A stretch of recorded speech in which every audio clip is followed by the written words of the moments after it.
Hello students, in the last class we have studied functions. Now in today's class we are going to study relations, and mainly we are going to study what is meant by a relation, means the definition of a relation, then some examples on the relation, then equivalence relations and partitions. So let us begin with the definition of a relation. As we already know, the concept of relation is obviously generalization of the function. So we know that if we have any subset of the Cartesian product A cross B, then it is called as a relation from set A to set B. This is our definition of a relation. But now we are going to define a relation on a set, on the same set A. So let us define it. So see here, the definition is a relation on a set A. If we have A as any set, okay. So a relation on a set A is a subset of the Cartesian product A cross A. A relation on a set A is nothing but it is a subset. Let us denote that subset by the capital C letter. Then it is a subset capital C of the Cartesian product of A with itself. Okay. So if A is any set, then if we consider any subset of A cross A, it is called a relation on the set A. Next, if C is a relation on A, then we use the notation X, C, Y to mean the same thing as ordered pair X, Y belongs to C. Means if ordered pair X, Y is a member of the relation on A, then we say that X, C, Y. The same thing can be denoted in symbols as X, C, Y. Okay, and we read this as X is in the relation C to Y, means X is in relation with Y but under the relationship C, like such it is denoted. Next one, a rule of assignment R for a function f from A to A is also a subset of A cross A. We know from the definition of the function that if f is a rule of assignment from set A to itself, then obviously it is a subset of the A cross A. Then and therefore we can say that every function is no doubt is a relation on the set A. If we have a function f from set A to itself, then it is a relation on the set A. Let us consider one example. See here, let P denote the set of all people in the world and define D subset of P cross P by the equation D is equal to, it is a set of ordered pairs X, Y. D is the set of all ordered pairs X, Y such that X is a descendant of Y. Okay, X is a descendant of Y. What is meant by descendant of Y? So descendant means, suppose if we have A as a person and B is its a son, C is its a daughter, D is suppose it's a grandson, E is its suppose granddaughter, then obviously B, C, D, E, all these are the descendant of A, as well as E, F are the descendant of B or C. So like such descendant. Then we can say that D is a relation on the set. Then obviously D is a relation on the set. Which set? P set. The statement X is in the relation D to Y and X is a descendant of Y means the same thing. If X is a descendant of Y, then we say that X is in relation to Y under the relationship D. Okay, and we denote this by ordered pair X, Y belongs to D. Next, two other relations on P are the following. So similarly we can define a relationships on the set P as this. Suppose B is a set which consists of ordered pairs X, Y such that X has an ancestor who is also an ancestor of Y. Okay, so X has an ancestor who is also an ancestor of Y, means if X and Y have the same ancestors, then we can say that set of such ordered pair is the suppose set B. For example, if X and Y are the brothers, or X and Y are sisters, or X and Y are brothers and sisters, then obviously they will have the same ancestor. The such ordered pairs will be included in the set B. Next, let us consider the third one, set S, which is the set of all ordered pairs x comma y such that the parents of x are the parents of y. Suppose x and y are brothers or sisters, or they are suppose brother and sister, then obviously they will have the same parent. Therefore, S is again a relation on the set P, which is a set of people. See here, in case of the set B, if ordered pair x comma y belongs to B, then it is quite possible that x and y are the cousin brothers or cousin sisters and so on. But in case of the set S, they must be brothers or sisters likewise. So next one, we call B as the blood relationship. So B is the blood relationship. Okay. So, and we call S as sibling relationship. S is the sibling relationship and suppose B is the blood relationship. So these three types of relations we have studied. Okay. Next one. Next is a very important type of relationship that we frequently use, and it is the equivalence relationship. This is a very important type of relationship, equivalence relationship. So let us define what is meant by the equivalence relation, and then we will study some examples on this equivalence relation. So first of all, we will define the equivalence relation. See here, an equivalence relation on set A. Suppose we have some set A, and on that set, if we consider the equivalence relation, okay, then an equivalence relation on set A is a relation C on A. So C is an equivalence relation on A, which means that C is, first of all, C is a subset of A cross A. This is the first condition, and it should satisfy three properties. Which are the three properties? These properties are the reflexivity, symmetry, and transitivity. These are the three properties. Okay. So properties are, number first is the reflexivity, which means that x c x, and this should be for every x in A. X c x for every x in A, which means that every element of the set A must be related with itself under the relationship C. Number second, symmetry, which means that if x c y, then y c x, means whenever ordered pair x comma y, belongs to the set C, then this must imply that the ordered pair y comma x is also in C. Okay, so it is this. Next one, the third one is transitivity. Transitivity means, third one is transitivity. Transitivity means whenever x c y and y c z, means whenever x comma y belongs to C, whenever ordered pair x comma y belongs to C, and if ordered pair y comma z also belongs to C. Okay, if ordered pair x comma y belongs to C and ordered pair y comma z belongs to C, then this must imply that the ordered pair x comma z, then ordered pair x comma z, it must be also in C. Okay, so it is this the transitivity. Ordered pair x comma z must also be in the C. This must be belongs to C. So like such is the transitivity. So if these three properties are satisfied, then a relation on the set A is also called as the equivalence relation on the set A. So these are three properties. Okay, this equivalence relation is not new to us. We have used it many times in the group theory as well as in ring theory. So in the last year, obviously. Next one, example. Consider the example of equivalence relationship. Among the relations defined in example 1, in the example 1 we have studied the three cases. Okay, which three?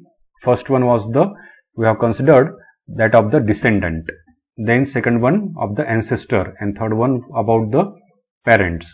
So out of the those examples or relations which are considered in the example number 1, the descendant relation D is neither reflexive nor symmetric. Why it is neither reflexive nor symmetric? So descendant relation, it is neither reflexive nor symmetric.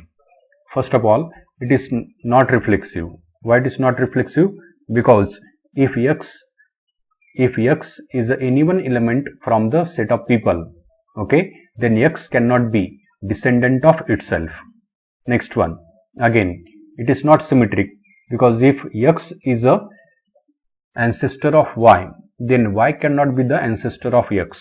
So therefore it is neither reflexive nor symmetric. But however it is transitive. Why? Because if x is a descendant of y and y is a descendant of z, then definitely x will be the descendant of z. This. Next one, if we consider the relation B, which was for the blood relationship, means ancestor, okay, then the blood relation B is not transitive. Why it is not transitive? Because if you consider the blood relationship, okay, means ancestor, then obviously it is symmetric, okay, blood relationship. If x is in blood relationship y, then y is in blood relationship with x, okay, so this one. But it is not transitive. Why? Because I am not in a blood relationship with my wife, although my children are. So it is this. Means, for example, if someone person is in blood relationship with its child, and that child is in blood relationship with their mother, but that husband and wife are not in blood relationship, so therefore it is not transitive. And number third, the sibling relationship, yes, is equivalence relationship. Why it is equivalence relationship? Because if we know that every xy, means every element is a sibling of itself. Number one, every x is a sibling of itself. Number second is if x is a sibling of y, then y is a sibling of x. And number third, if x is a sibling of y and y is a sibling of z, then x is a sibling of z also. So therefore that sibling relationship, which was we denoted by the set S, is a equivalence relationship. Okay, so it is this. Next one is the notation that we use to denote the relationship, especially equivalence relationship. Okay, so the equivalence relationship is generally denoted by the notation. This symbol is used to denote it, and this symbol is called as a tilde. Okay, this is the symbol that we use to denote the equivalence relation on some set, and this notation symbol is called as a tilde. So we read this as x tilde x. So the symmetry means x c x can also be read as x tilde x, means x is in equivalence, x is related with itself for every x in A. Next one, if x tilde y, then y tilde x, which means that if ordered pair x comma y belongs to C, then the ordered pair y comma x belongs to C. And number third, if x tilde y and y tilde z, then x tilde z. So this one, in symbols, the above conditions can be mentioned as such. The conditions which are seen just now, the same conditions, same three conditions, okay, these same three conditions, reflexivity, symmetry and transitivity, can also be denoted and written using this symbol of tilde, as we have mentioned just now. Okay, so it is this. Next, there are many other symbols that have been that can be used, okay, but we are going to use this particular notation here. Now next one is the definition of equivalence class determined by some element x of the set A. Determined by x means equivalence class of x, in the simple words we can say. So see here how it is defined.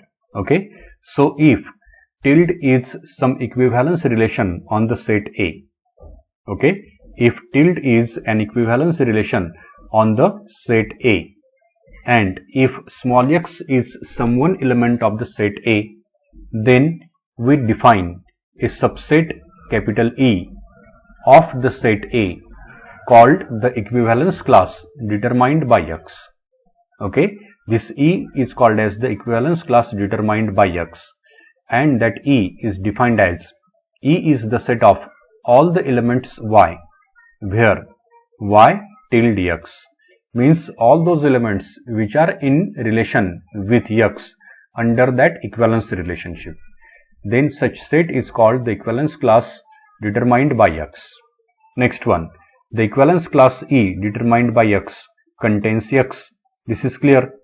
Why? Because since the relation is equivalence relationship, therefore obviously by the reflexivity, every element is related with that relationship. Therefore, equivalence class of X obviously contains X. This is for every equivalence classes. Okay, equivalence class of X contains X. Next one. Then we have some properties of the equivalence classes. Let us study those properties. The property is lemma 3.1. Two equivalence classes E and E dash are either disjoint or equal, which means that if we have two equivalence classes, okay, if we have two equivalence classes, suppose they are denoted by E and E dash, then there are only two possibilities. The first possibility is that they may be disjoint. Disjoint means they do not have any element in common. And number second is that if not, then they must be equal. Equal means identical, means one and the same. Okay, so this is that lemma that we are going to prove here. Let us prove this lemma. So for proving this lemma, we require two equivalence classes. Okay, so let us consider two elements X and X dash which are in the set A. Let tilde be a equivalence relation on a set A. Okay, then and let X and X dash are two elements, means are any two elements from the set A, which doesn't mean that the set A has only two members. It simply means that X and X dash are two elements from that set, and set may have some more members also. Okay, next one. So let the equivalence class determined by X is denoted by E, and E dash is the equivalence class determined by X. Means the equivalence class of X is suppose E, and the equivalence class of X dash is suppose E dash, that we are supposing. Okay, then obviously we have to show that to prove the result, then we have to show that either E and E dash are disjoint, means E intersection E dash is equal to phi, or the second case we have to show that E is equal to E dash. Okay, either E intersection E dash is empty or E intersection E is equal to E dash, that we have to show. Now let us consider that. Okay, so let us consider that E intersection E dash is non-empty, Okay, so see here, if E intersection E dash is empty, then obviously the result is true. So we will proceed in such a way that we will suppose that E intersection E dash is not empty, means E and E dash has at least one point in common. Then we have to show that they must be equal. Okay, and to show that they are equal, we have to show that every element of A is in E dash and every element of E dash is in A.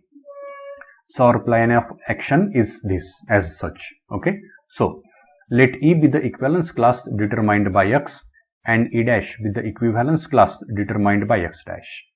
Next, suppose that E intersection E dash is non-empty, not empty. Okay, what we are supposed to? We are supposed that E intersection E dash is not empty. Okay, not empty means they have at least one point in common, at least. So we have supposed that E intersection E dash is not empty, means not equal to phi, means they have at least one point in common. Okay, so let us consider one common point. It can be any point, and let Y be the point of E intersection E dash. We are supposing that E and E dash has point Y common. There may be many more points common in E and E dash. Out of those, we are considering only one point, that is Y. Okay, let Y be a point of E intersection E dash. Next, as it is shown in this figure. Okay, E is the equivalence class determined by X and E dash is the equivalence class determined by X dash. And let us suppose that E and E dash has a point Y which is common. Next, Then to prove the result, we have to simply prove that E is equal to E dash. So now let us proceed.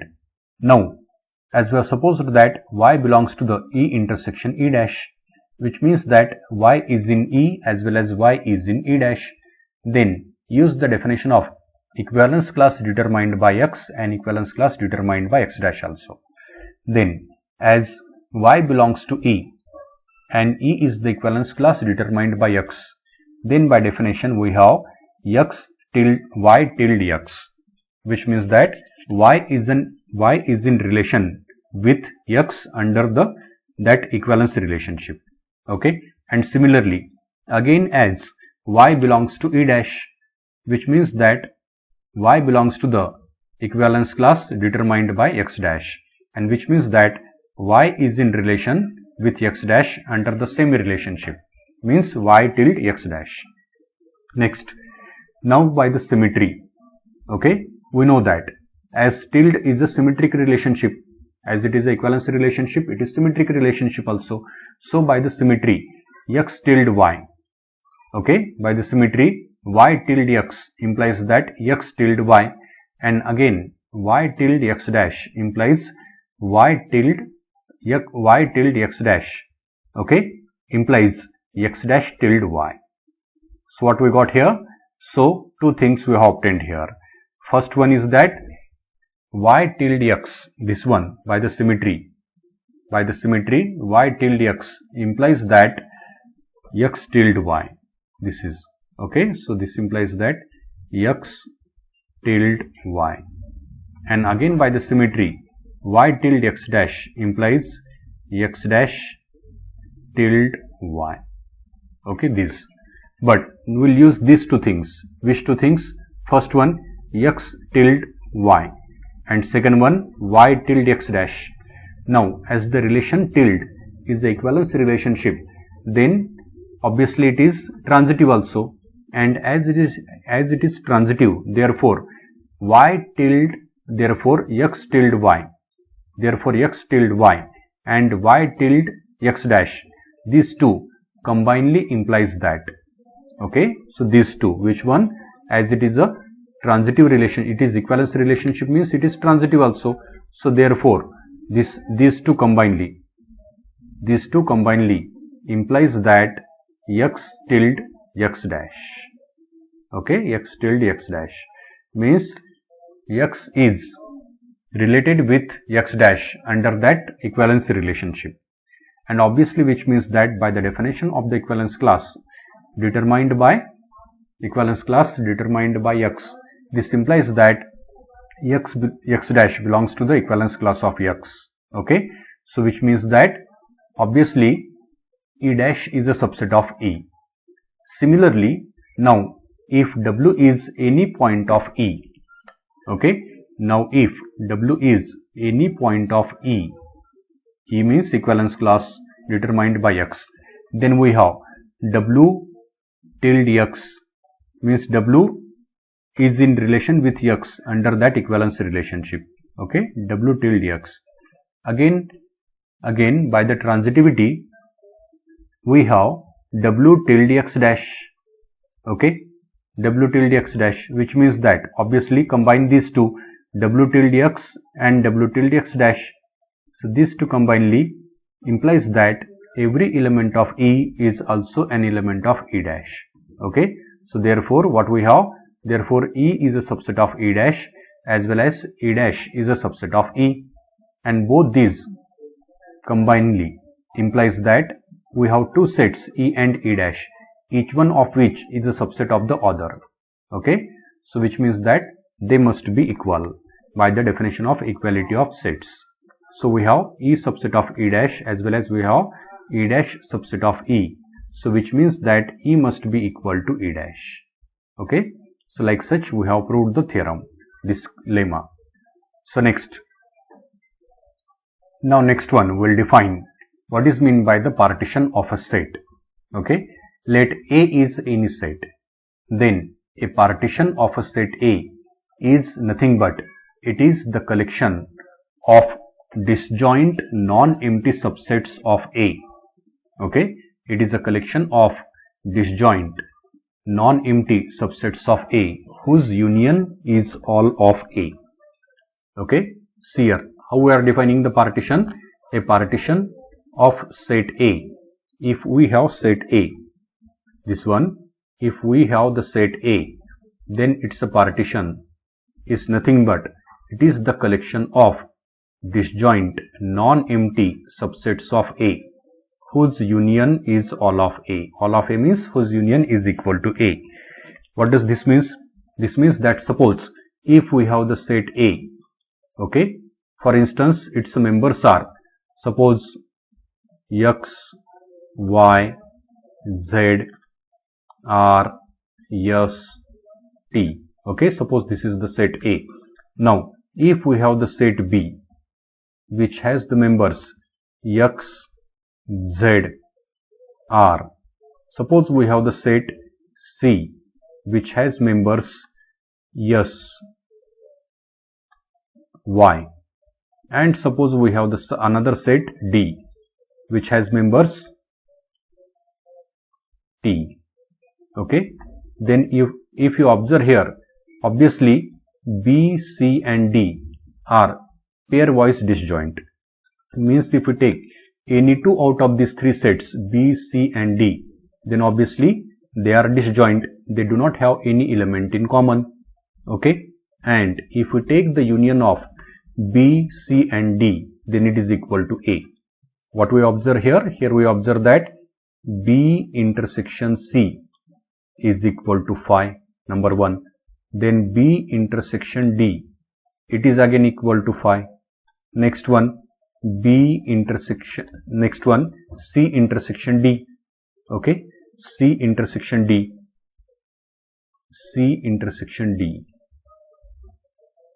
It is also equal to phi.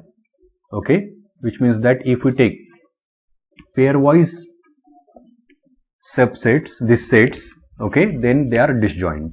So these are the subsets. Obviously B, C, D are the subsets of A, and they are such that they are pairwise disjoint. And next is their union. Means if we take B union C union D, then obviously their union is equal to the set A, whole set A, which means that therefore our definition, as per our definition, this collection, which collection of subsets of A which satisfies this condition, that collection is B, C, D. Okay, this is one of the partition of set A. This is a partition of set A. Now, if you remember, in the group theory as well as in ring theory also, we have studied the definition of partition as well as examples on it. Okay, diagrammatically I will show how the partition is actually. For that purpose, let us consider a set A. Okay, I am drawing the diagram here. Suppose this is our set A.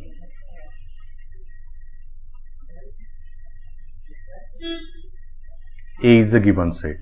Then if we have some subsets of A which are obviously disjoint, let us consider such subsets. I am drawing here. Suppose this is one subset of A. Let us call this subset as the C. Let us suppose there is some another subset of A which is D. There is another subset which is B. We have another subset of this A. It is suppose E. We have another subset F,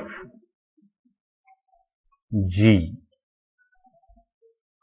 H, and so on. They can be in any number. Okay, you may observe that B, C, D, E, F, G, H, all they are the subsets of A, and they are pairwise disjoint, as neither any two of them have any point in common. Means they are pairwise disjoint, and union of all these subsets is equal to the complete set A.